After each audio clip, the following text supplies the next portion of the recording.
Hello, thank you so much for taking time out of your day to check out this video. Welcome to the Gridiron. And before we get started, I just want to say thank you so much, everyone out there who's been watching my videos.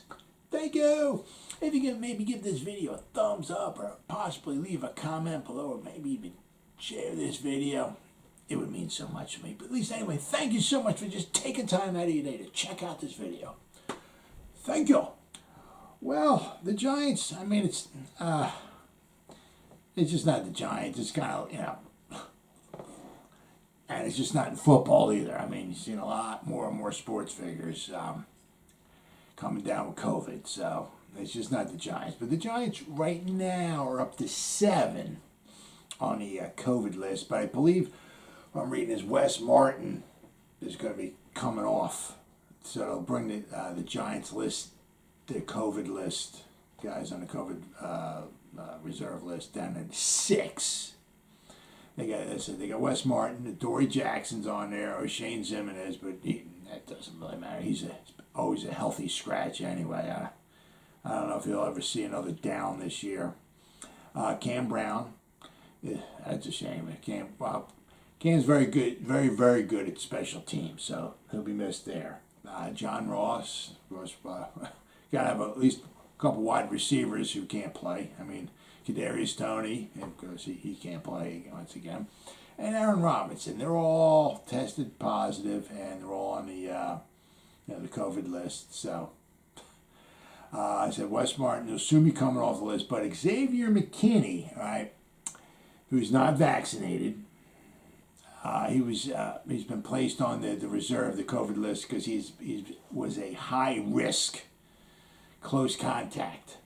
So if he can test negative before, I think it's Saturday. I think if he tests negative Saturday, he'll be able to play in the game on Sunday. But the other guys, nope, can't do it. Because Xavier McKinney, he didn't actually test positive. He was in close contact with some of the guys. So some of the guys are just, they're not, Adoree Jackson and Aaron Robinson, they're not vaccinated either. So since they tested positive, they can't play on Sunday. So I mean, it is what it is. If you want to get vaccinated, it's up to you. If you don't want to get vaccinated, if you got your own reasons, it's up to you. But I mean, they know the consequences. If you're not vaccinated, they know the consequences. So it is what it is. So now I mean, it's really sad, really sad. I mean, it's really sad when it's like you're at a point in the season where you just want just the season to get over with, because yeah, there might be a couple good moments here or there in the last final 4 games, but I mean, there's really not a whole heck of a lot to look forward to. I mean, yeah, hopefully maybe the Giants get a win, maybe 2. But I mean, I know for a lot of us, it's just like, let's get this season over with. It's just unbelievable, absolutely unbelievable. So now we're gonna get. So we're gonna turn to Keen Crossen, Julian Love, Mr. Duct Tape, right? You can probably put him pretty much anywhere, and you're gonna have Jaron Williams, who we're gonna get off the practice squad. Those guys are gonna be filling in, and have probably Stephen Parker and J.R. Reed out there as well too. So the only real starters that you penciled in right now, okay, you got James Bradbury and Logan Ryan, because you don't know if Xavier McKinney will be playing or not. So you got those 2 guys you can pencil in right now. All right, they'll be going, and we're going against the NFL's number 2 scoring offense, 29.2 points per game, and then the number 4 passing offense at 280.6 yards per game. So. Oh my goodness. Of course, obviously we got Darnay Holmes is on the IR, or Darius Williams is on the IR. Obviously Jabrill Peppers, he's been out for a while now too. He's been on the IR. So we got like 3 guys from the secondary on the IR, and we got like another 3 guys who are on the COVID list. So it's like, you got like 6 guys, Absolutely unbelievable. Really, really is. So you got Adoree Jackson, Aaron Robinson will miss, and Xavier McKinney might miss. So those are like the three guys right there who would be starters. But two of them are definitely going to miss, and I said Xavier McKinney might. So we'll have to wait and see. Parker, Williams, and Reed, we're gonna have those guys in there taking some snaps. So none of those guys were on the team at the beginning of the season, and they have a grand total combined of 116 snaps between the three of them for this season. So the Giants are going to be probably playing a whole lot of zone and just backing off, let them catch it in front of you, come up, make the tackle. Get the feeling Dak's going to complete by 75-80% of his passes this week. I mean, unless it's like a blizzard comes through or something like that, which I don't think is happening. Of course, then on our defense, we got Leonard Williams with his tricep. He was limited in practice, so I still don't have any word. I mean, I'm reading some stuff like after he got injured and he came out. I mean, some of the stuff I was reading was, it was like a significant injury, and now he's in practice but limited, so he hasn't been ruled out yet. But our best defensive lineman may not be playing either. Also, Austin Johnson, the defensive lineman, he didn't practice either. He had something with his foot. Stephen Parker, he didn't practice. He's got an illness, so maybe by the time Sunday rolls around, maybe he'll be in there. And you got Reggie Ragland. He did not practice either because of an illness. So it's like, kind of makes you wonder who's even going to be on the field. I mean, we're going up against the numbers, two-scoring offense in all football. They can run the ball. They can pass the ball. They can just, they scored 44 points.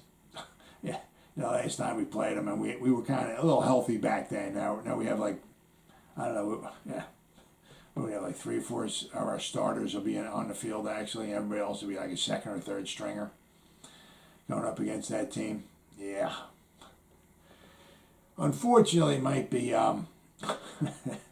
this might be a real bad game. Real bad game. If we were down 37-7 to the Chargers last weekend, so we came back to make it a little respectable. But if we wind up losing like 34-13 or 38-10 or something like that, I wouldn't be surprised. I mean, you got to figure probably about half the fans in the stands are going to be Cowboy fans.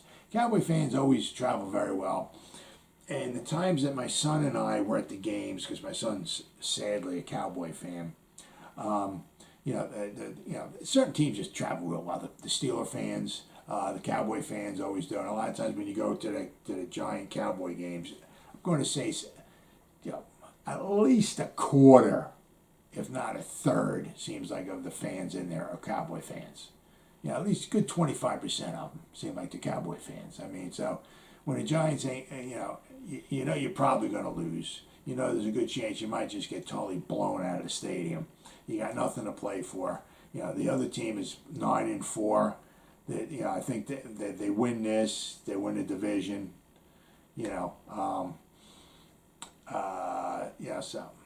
Or I'm not exactly sure. They have to have a 3-game lead over the Eagles and whoever wins that game between Eagles and Washington.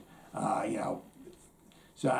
the Cowboys, if they win, either would lock up the division or would be very close to locking it up. So the Cowboys got a lot to play for. Plus, they're also trying to get the, maybe the number 1 seed as well too. I mean, they're behind. I don't know exactly how they are, but I know the Cardinals have 3 losses. Okay, the Rams got 4, the Cowboys got 4, but the Packers got 4 losses, I think, too. So I mean, the Cowboys, they got a lot to play for in these last 4 games. Huge game for them. I mean, this is just pretty much pride for the Giants. But speaking of maybe possibly getting blown out, so unlike, when it was 37-7 last Sunday against the Chargers, if it winds up being that bad here, I was surprised we didn't have Jake Fromm in there last weekend. But maybe what I've been reading is possibility, just maybe a possibility, might see a Jake Fromm sighting. Now, if Joe Judge is back, don't you want to know what the guy can do? I mean, even if he's not ready, just give him some action, give him some, some reps or something. Because by Glennon ain't going to be backward. I mean, if you think Fromm has anything going for him, and you got Daniel Jones, I mean, why not have Daniel Jones and Jake Fromm? I mean, if you think Jake Fromm, because Jake Fromm will be cheap. He's young. Don't you want to see at least what he can do?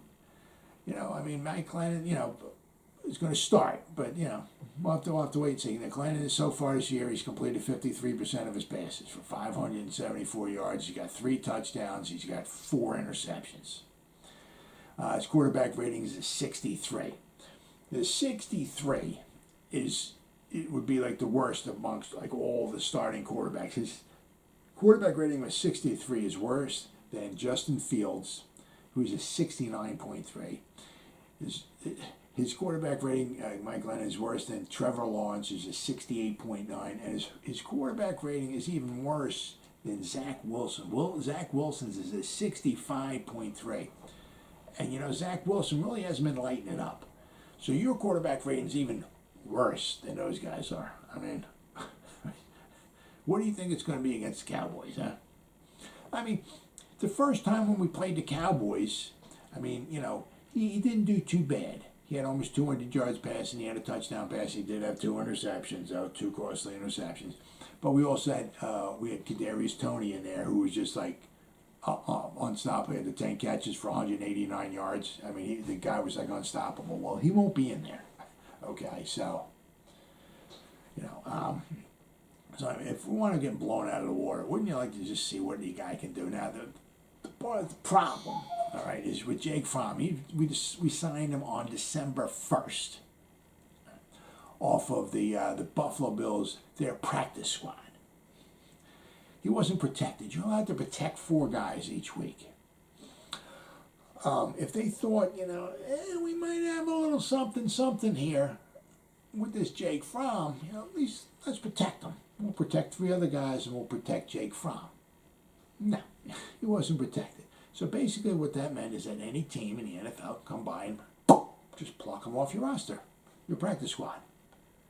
So, I mean, if they saw something in him, don't you think they'd at least protect him, or if not, maybe have him on the active roster? Nope. Not at all. Now, he was drafted in the 5th round, the 2020 draft. He was picked number 167. He's drafted in the 5th round. Most of the time, okay, when you're drafted in the 5th round for a reason. I mean, I know Dak Prescott was in the 4th round. Let's see, some guy, Tom Brady, was in the 6th round. I get it. Who was it? John Unitas. Some people consider him the greatest quarterback of all time. Was drafted in the 7th round. Bart Starr, quarterback for the Green Bay Packers in the 50s and the 60s. He's a Hall of Famer. He's got 5 championships, to his credit. He was drafted in, I believe it was the 17th or the 19th round out of Alabama, too. Imagine that, a quarterback getting drafted, it was like the 17th or the 19th round, one of those 2 out of Alabama. So, I mean, yeah, guys get drafted, some guys get drafted a little later on, and they wind up working out pretty good. But for the most part, all right, I mean, you see guys get drafted in the 1st round and just wind up being duds. I mean, some of them, I'm going back a little bit, but like, look at Ryan Leaf. I mean, Peyton Manning was 1, Ryan Leaf was 2. Ryan Leaf was, he was horrible. I mean, Mitch Trubisky, who's on the Buffalo team, right? How's he working out? Not too good. So, I mean, because you drafted in the 5th round, usually there's a reason you drafted in the 5th round. You may not be NFL caliber quarterback. Maybe a backup, maybe, but to go in there and to start throwing darts and moving teams up and down the field and scoring touchdowns and all, probably not going to wind up happening. He has no NFL experience. He's been with the Giants now for a grand total of 17 days. That's not a lot of time to get familiar with the quarterback, the quarterback, the plays. Not a lot of time to get familiar with the playbook. Time to get familiar with the wide receivers. Because a lot of it, especially when you're going to drop back and you're going to have very minimal time to throw the football. A lot of it's timing. You got to make the right reads. You got to know, if they're blitzing, because there's a good chance they might blitz your ass because you're a rookie and you've never had an NFL snap yet in a regular season game.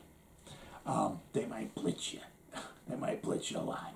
Or if they don't blitz you, they're going to get pressure on you because our offensive line is not that good. So you gotta know, what your wide receivers are going to do, and you gotta timing, and a lot of that timing just comes with practice. And if you're the backup quarterback, you're not getting a lot of reps with the first stringers. Mike Lennon is.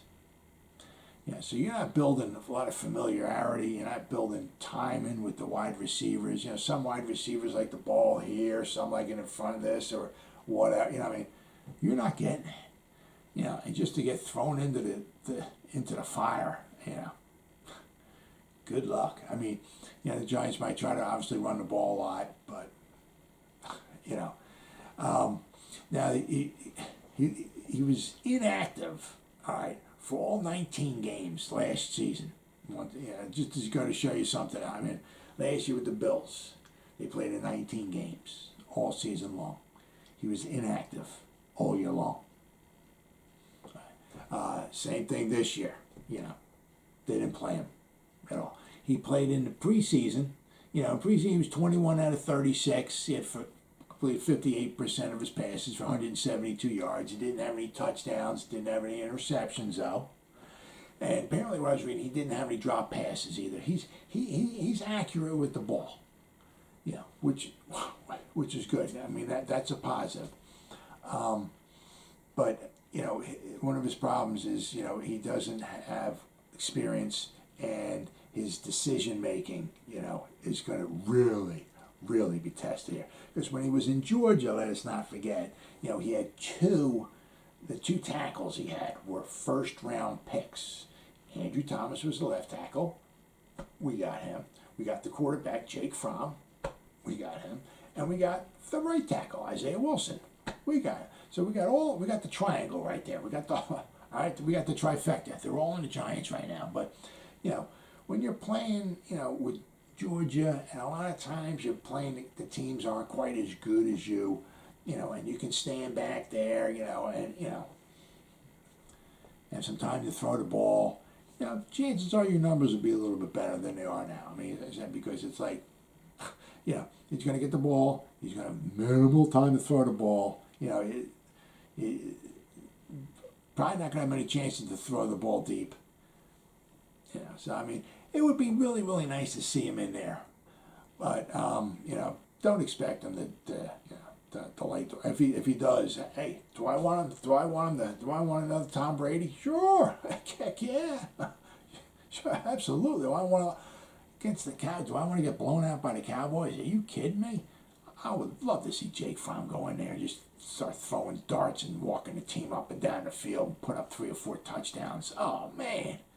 Wouldn't that just be unbelievable? Especially just heading into next season.